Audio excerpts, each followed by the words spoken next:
নমস্কার সবাইকে বন্ধুরা, আজকে 17 জুন 2025 ইংরেজি ত্রিপুরা দর্পণ পত্রিকায় উঠে আসা একটি বিশেষ গুরুত্বপূর্ণ হেডলাইনের বিস্তারিত আলোচনা কি দেওয়া হয়েছে সেটা এখন আমরা দেখব। হেডলাইনটির নাম হলো জনজাতিদের নিয়ে চিনিমিনি খেলছে তীব্রামতা। এখানে বলা হচ্ছে রাজ্যের আদিবাসীদের নিয়ে চিনিমিনি খেলা খেলছে তীব্রামতা। আদিবাসীদের বিভ্রান্ত করা হচ্ছে। এখনও পর্যন্ত মতা আদিবাসীদের বিভিন্ন দাবি দাওয়া নিয়ে যা কিছু আন্দোলন করেছে সব কয়টি আন্দোলনই মাঝপথে থমকে দাঁড়িয়েছে। আসলে মতা আদিবাসীদের নিয়ে শুধু রাজনীতি করে চলেছে, তাই বিভিন্ন ইস্যুতে তাদের আন্দোলনের বিষয়গুলির স্পষ্টীকরণ চাইতে মতার সুপ্রিমো প্রদ্যোৎ কিশোর দেববর্মনের নিকট চিঠি দিল আদিবাসী কংগ্রেস। আগরতলা প্রদেশ কংগ্রেস ভবনে মতার বিরুদ্ধে এরকমই অভিযোগ এনে একথা জানান আদিবাসী কংগ্রেসের চেয়ারম্যান শব্দকুমার জমাতিয়া।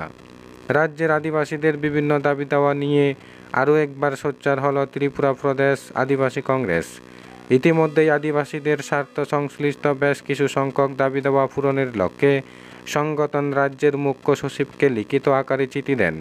সোমবার আগরতলা প্রদেশ কংগ্রেস ভবনে ত্রিপুরা প্রদেশ কংগ্রেস আদিবাসী কংগ্রেসের আহ্বানে আয়োজিত এক সাংবাদিক সম্মেলনে এমনটাই জানালেন সংগঠনের প্রদেশ চেয়ারম্যান শব্দকুমার জমাতিয়া।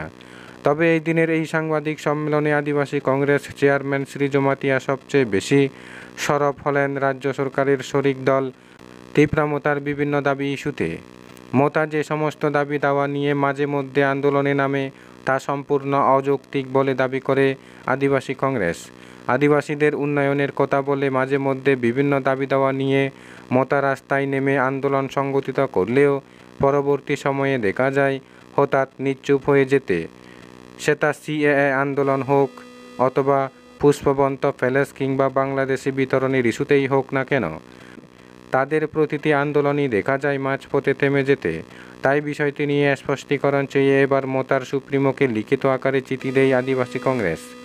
সাংবাদিক সম্মেলনে সংগঠনের চেয়ারম্যান শব্দকুমার জমাতিয়া এমনটাই জানিয়ে বলেন, রাজ্যের সাধারণ আদিবাসীদের নিয়ে মতা খেলা করছে। আদিবাসীদের বিভ্রান্ত করে একের পর এক নাটক করে চলেছে মতা।